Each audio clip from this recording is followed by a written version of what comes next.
Yes, I'm gonna be straight with you guys. This video is weird. Thematically, structurally, aesthetically. Pretty fucking weird video. But it's long, it should fill the gap before, you know, whatever I manage to make next. That takes a normal amount of effort on my part. And maybe, just maybe, some of y'all will agree with what is said in the next 20 minutes or so. So at least I have that going for me. Anyway, here you go. So hot off the heels of the release of my latest video, which took a long ass time to make, I'm starting to feel those post-upload shakies where, uh-oh, whoops, I'm not famous. Why aren't I famous yet? And that's the kind of itch that can only be scratched by getting out more of that content, boy. Bruh. Brah. Other B words? So what better way to avoid the void? Note to self, make collection of names for singles for a chill hop album. Avoid the void. What better way to combat my own nihilism than by talking about the Oscars? Which for the better part of about 2 years, I've done that oh so popular thing of not giving a shit about it, while also very much giving a shit about it, by wishing to express how little I give a shit about it. Hey, what's up? It's tomorrow. My hair's short now. Call this a very, very loose homage to the last big video that I made about a bloke who does this vlog series where he talks with a past version of himself that he recorded the year prior. The major difference here is that, it hasn't been that long, it's just been a day. But sometimes it's all you need to get a fresh perspective or to think of shit that you didn't think of the day before. Don't mind the dog patter. Anyway, I'm gonna be here to interject little snippets or bullet points that I initially wanted to say yesterday, but because of my own incompetence in delivering the information, I didn't do it. Whether it's because my life has been so jam-packed with trying to fit the pieces where they need to go, or just from a lack of will to pursue what I thought was my everything and my biggest hobby, which was film. I don't see a whole lot of movies. Ever. Not at home, not at theaters, not illegally online. Just not that often. So by that token, I didn't see, like, many, if any, of the nominees for Best Picture at all. I think I saw Black Panther. Yeah, I did see Black Panther. It's pretty good.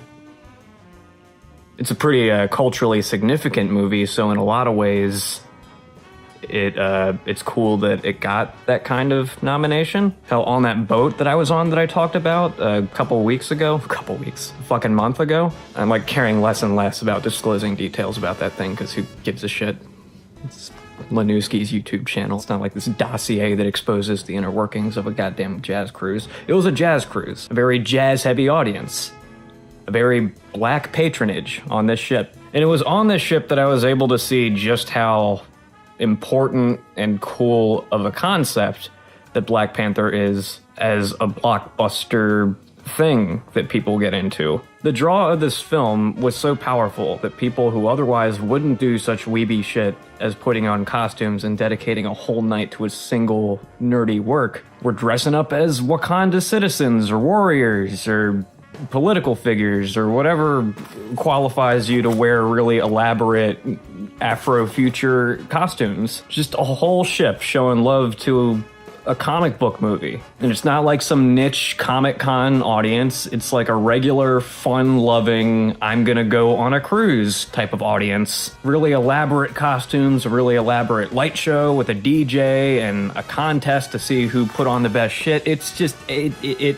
hammered home how important of a movie Black Panther is. On one hand, it's that. It's super cool. I'm glad it's being as well received as it is.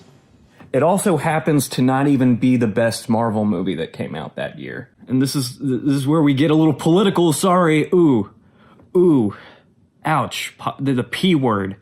You're not supposed to do the P word. Ever, not once, unless you're making an Orange Man bad joke. Then it's okay. There's not even a little bit of subtext to that joke. You're not making a statement. You're just trolling the lefties and no one else. Let's go full circle back to where this all began. And that was a video I made early last year. Not even about that Oscars, but the Oscars before. 2 years later, my stance is the same. Awards are over. for me. Is it a thrill? Is it satisfying to see an individual who you feel is worth giving recognition? Yes. Always. DiCaprio finally getting an Oscar, even if it wasn't actually that good of a role. It's not that good of a movie. It's just okay, but people said it was good. It's not redeemable in any shape or form other than Oscar people like it. It's okay. Sorry. But it is a fact that I got out of my seat and started going, yeah, Leo! He did it! He did it! Or Roger Deakins finally getting some love. That was cool. Yeah, to expand upon this point, I didn't watch the Oscars. I think that much is clear. But one thing that I thought was super cool about this year was the fact that Ludwig Göransson, I think that's how you pronounce his name, won an Oscar for his score for Black Panther. Black Panther was also interesting in that it had two separate albums released for the soundtrack, because on one hand, you had Kendrick Lamar compiling essentially a mixtape to play at certain parts of the movie where it's pop music that people would be familiar with. It's very hip-hop and R&B charged, and it provided a totally new soundscape for a Marvel movie that I and most other people thought was pretty fucking cool. On the other hand, you had a score by my man Ludwig. So that's his first Academy Award for scoring a movie. But he's had a very prolific and exciting last few years. He scored Creed 1 and Creed 2. I haven't seen Creed 2. I'm gonna get to it eventually though. Creed 1 though, much like the original Rocky series, that has such a strong aural identity. Every song is a banger, and all the homages to the previous scores from the older movies from the 70s and 80s, it's old and new. It's everything I like about Force Awakens, just done objectively better. But he gave that to me. This guy gave that to me. And on top of that, he's done a lot of scores for TV shows, including Community, where he met up with his most notorious collaborator, a little up-and-comer called Childish Gambino. This dude, this hippy-dippy, vaguely European-ass dude with an accent, dude helped make Redbone. Dude helped make Awaken My Love. He's an unsung hero of contemporary music who almost nobody talks about. And he won. He won an award for working on a really socially progressive movie. And I think it's great. I think it's well-deserved. But the reason I bring this up is I couldn't name any of the other nominees, and even if I could, I didn't watch those movies either. What else got nominated? This is worth looking up. This is worth recording, getting documented. Best Original Score, 2010s, 2018. What got nominated? Terrence Blanchard for Black Klansman, Nicholas Brittle, If Beale Street Could Talk. I really wanted to see Beale Street. Alexandre Desplat, Isle of Dogs. Oh! I didn't realize there was that much original music in Isle of Dogs, because there was a lot of samurai music and shit in it. Well, that's cool. I'm glad he got nominated. I saw Isle of Dogs. Did that get nominated for Best Picture? Probably not. Isle of Dogs is really good. Black Panther. I guess the point I'm trying to make here is nobody sits down and watches everything and then makes a judgment, because that's the Academy's job, and it is a job. You do have to sit down and watch a lot of shit, and then based off of that decide, who was the best of this year. Oh, Alexandre Desplat, he also did Shape of Water. Oh, he's really talented. This is completely analogous to any excitement for anyone winning, because most people don't watch everything. Most people don't watch each and every nominee in each and every category. The most that most of us as consumers of movies can say is, hey, I know that person. Hey, I appreciate his work. Are they gonna win? Yes, they did. Or, are they gonna win? Bummer. Communal experience over. That can happen in literally any category, not just this one. I'm stoked for Ludwig, though. That's cool. He's a cool motherfucker. Really talented. Him and Donald Glover together just make magic. It's fucking great. And that's with or without an award, mind you. All right, let's get back to past Dylan. I'm pretty sure at this part, this is where he starts acting like a stew. A stew. Or any number of directors who happen to be a minority of some kind, because there's a bunch of crusty old white people who've been in the industry since the beginning. Don't argue with me, it's true. Look at the numbers of who makes up the Academy. It's It's a thing. Okay, so this is the part where I also have to address that, yes, there is an upward trajectory with the diversity of the Oscar voter ballot. Rome wasn't built in a day, though, so it's going to take a lot of time before we're finally at the quota that we need to be at in order for the public to stop fighting and shut the fuck up. So expect it to remain in the public consciousness for a while. Don't be shocked if there's still a lot of white people, and don't be shocked if people are still complaining that there's not enough representation. Dylan centrist trash. It is objectively cathartic to see people get recognition if they're under sociological circumstances that make that hard. Yes. Yes, it is. Here's the thing. What about the movies?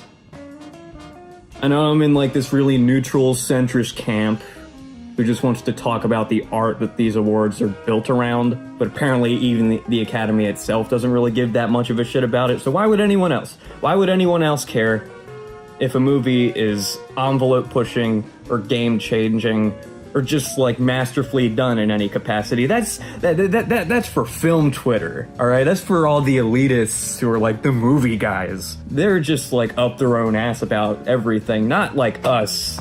Not like us, folks. We have our fingers on the pulse of the nation and are making sure that justice is served in regards of representation or white bread movies not getting any awards. That's what it's really about. If you want like a laser focused, well articulated video where I go after what I'm talking about, just watch my other video. This is more to get like the demons out.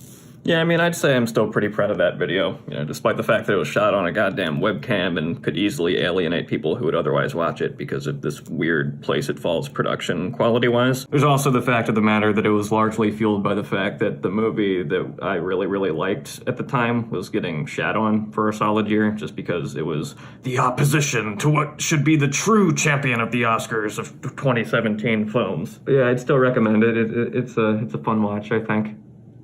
I'm much more comfortable and concerned with just finding shit that I think is good and watching it and walking away feeling a little enriched either artistically or thematically or maybe even like sociologically if it comes to that. All art, especially pop cinema, has a political slant. Not like I'm gonna stand at a podium and tell you who to vote for political, but rather on a very personal, this is what I'm about, who's with me. That is politics. That's what they are.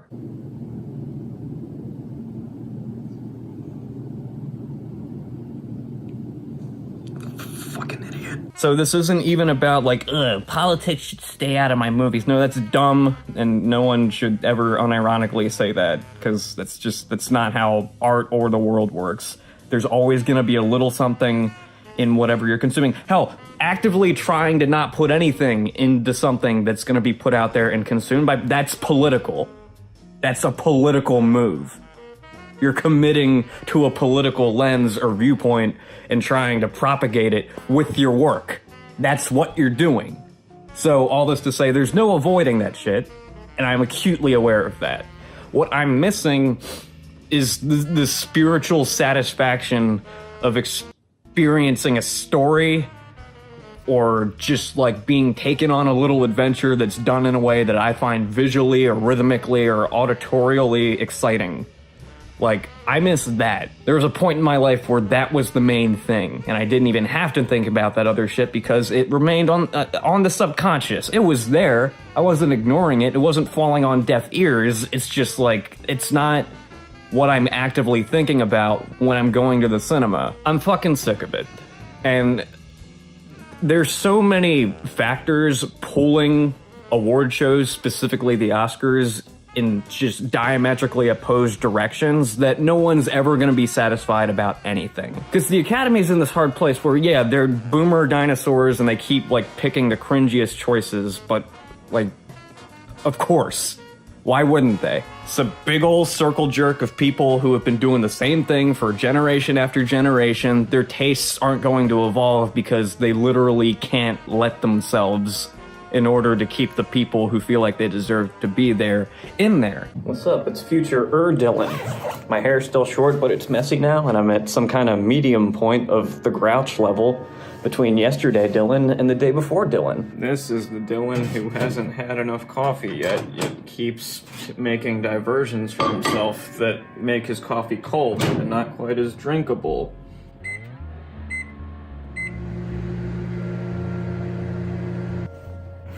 Green book. I thought I was wearing my IHE because movie shirt, and I thought it would be this really like cute, low-key moment of saying, "Yo, I watch him. He's what's up." But now I don't get that. I just get to be, I'm warmer. Great. Let's talk about Green Book because I haven't seen it. Shocker. But like anything that ever wins anything ever, there's a lot of hubbub around it. It's definitely a normie victory compared to last year's Moonlight or several years before 12 Years a Slave. Lindsay Ellis had this really popular Spike Lee got beat by driving Miss Daisy twice meme. Like, that's a good one, Lindsay. Well, it is the white bread, let's all be friends, neutral, progressive movie. So like, yeah, of course, this particular political climate that we're in right now isn't going to react to that particularly well. Then there's the matter of the real story that it appears to be based on, to which there's been all kinds of controversy of like how accurate the characterizations and the history was, which, you know, in other contexts has been lame enough for me to poo-poo that kind of shit, but there is a line. And again, I haven't seen it. The movie itself, structurally, creatively, like dramatically, it could be fine. Like, I'm gonna watch it at some point. But it really starts to tip the scales in regards to, oh, we're gonna tout ourselves as this accurate, amazing, true story in the trailers and how we present the information in the film itself. While taking all sorts of just arbitrary liberties of who these people were, the quality of their relationship, and even like the shit that happened in the source material. I don't know. It's a weird choice to win this day and age, but because it's in the context of the Oscars, who historically pick movies as long as they're like enough of a crowd pleaser sometimes. There's hills and valleys when it comes to this kind of stuff. Like, again, Moonlight won just last year, so it's not like this is a gargantuan step backwards. It's just part of the fucking circle of life when it comes to what wins and what loses. So I don't really give that much of a shit, for reasons that past me is gonna get to, but I will at least sympathize with the fact that there's no way in fuck Green Book was the best movie of this year. I love Mahershala, I love Viggo Mortensen. Hell, I even have a slight bit of affection for the director, Mr. Farrelly, because he directed one of my favorite childhood comedies, Dumb and Dumber. And there's something to be said about someone who usually makes like pop comedies getting his chance in the limelight, like within the critic circles. It's got a high enough RT score to at least give it a watch, I guess. It's just, when you look up like round tables or interviews where Pirelli's in. I've thought about this. I knew someday somebody was gonna ask me something like this, and no matter how I answer this, I'm gonna lose half the crowd. And this is a movie that I want everybody to see because it's about both sides. So I don't want to weigh in on this because I think it could actually hurt, you know, what I've been working on for the last 2 or 3 years. Whichever way I went, the other half's going to say. So basically you're saying, pass. I've been thinking about this a long time, but I'm not going to answer it. No, John, let me. Like, of course that's how he feels about the current landscape. Of course that's how he feels about his movie. And of course that's why he probably fucking won. I mean, special interest groups, political organizations, entertainment organizations, what they want right now is neutrality. And what better way to neutralize things than with a movie like Green Book? Fuck me. Back to PD. Meanwhile, you got the movie snobs who I used to be among them. I'm kind of sad that I'm not anymore because it means I don't watch as much good shit now. But they make time to go to the obscure art house theaters and watch shit that no one else is watching because they give a shit about the craft. They love it to an obnoxious, weeby degree that might make other people uncomfortable, but they're the most fun to talk about this shit with by a fucking landslide. I would much rather talk about movies with film Twitter or like a YouTube reviewer than I would an actual member of the Academy or people who are stoked that X amount of movies about racial rights got nominated this year. That's where my alignment is. we can talk about that. Yes, again, it's a factor. It's just, you can only talk about so many things before you're just like going in circles. But dude, you could say the same thing about film Twitter. Oh, the cinematography is amazing. That's all they ever say. They never go any deeper than that. They never go into the subtext of the characters and what they're talking about, or what that great cinematography represents, or the influences that the director of said work is taking from various different other genres. It doesn't happen. It's just one circle jerk fighting another circle jerk. I say, making fun of this imaginary straw man I just made up in my head, but it's true. And this goes back to my point. The Oscars will never be a little bit satisfying because you got 3 fucking camps that all want drastically different things fighting over what gets to dominate that ceremony of that year. And because that's happening, the Academy, with their own self-interests to account for, try to pander to all 3. And you can imagine how fucking well it goes. Not very well at all. So if you're like, oh wow, I can't believe Green Book won, or wow, I can't believe my favorite actor didn't get nominated for their astounding work this year, or I can't believe something that was truly original and groundbreaking like Annihilation or Hereditary, neither of which I haven't watched either of them. I'm gonna assume that they're probably better than most of what got nominated this year. Those didn't get nominated. I'm like really shocked. Really? Because I'm not. Because it's a fucking circus that at this point has absolutely nothing to do with the movies. And call me lazy, call me non-participatory, call me whatever the fuck you want for having this kind of stance, but it's how I feel. Like, caring that much about, oh, the landscape. What does it say about us? Who do we need to get rid of? Or what movie really deserved to win? Like, there's so much negativity that I don't give as much of a shit about movies. It's that toxic. You could say it's me. You could say, Dylan, maybe if you spent less time being a miserable fuck, you could make time to go out and watch those movies. And that's probably true. But realistically, if the landscape were less like this, I would be as enthusiastic about like filmmaking and movies as I was like a few years ago. There's plenty that we can say about the Oscars, and maybe I'll dedicate like proper videos to individual topics at some point. But the point of this is to just say, I don't, like, obviously I care enough to make a video. Welcome to YouTube. That's half this goddamn website is like saying, well, I don't really care about this, but here's like a million reasons why I secretly care. What I'm saying is my love for movies has really waned recently.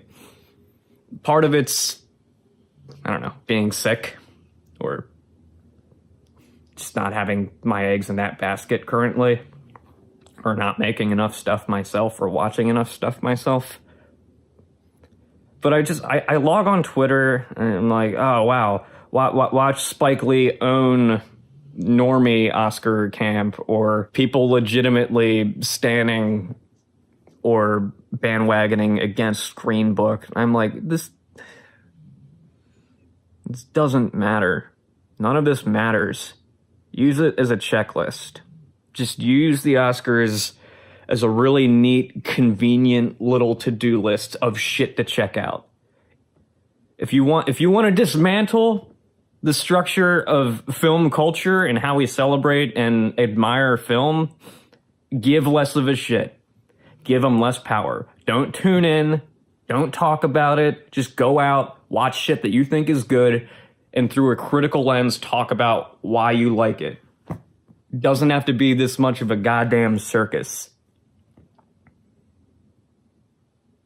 I'm saying this now. Who knows? Maybe a few months from now, if I'm well enough off creatively, I'll be like making a video every other week about, wow, can you believe this hot, juicy take? A way more interesting conversation to have right now is that of streamable films versus traditional means of getting your shit exhibited.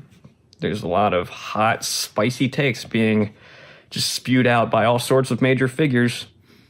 If I talk about anything movie related that's even a little political, it's probably going to be that.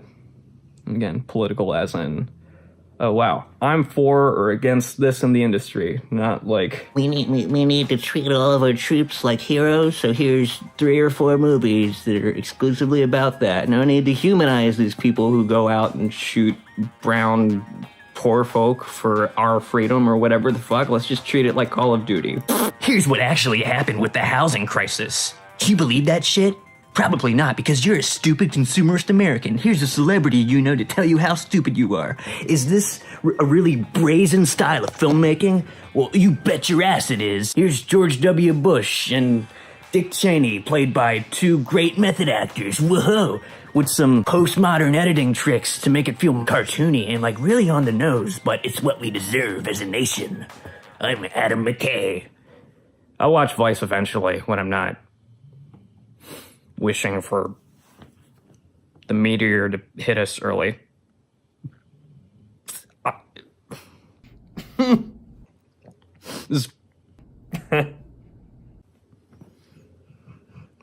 So later today, I'm gonna get my hair trimmed. I'm gonna buy shit for a wedding that I'm gonna be in next weekend. And yeah, probably start writing the next video that isn't a waste of your time, but gotta get that content. What?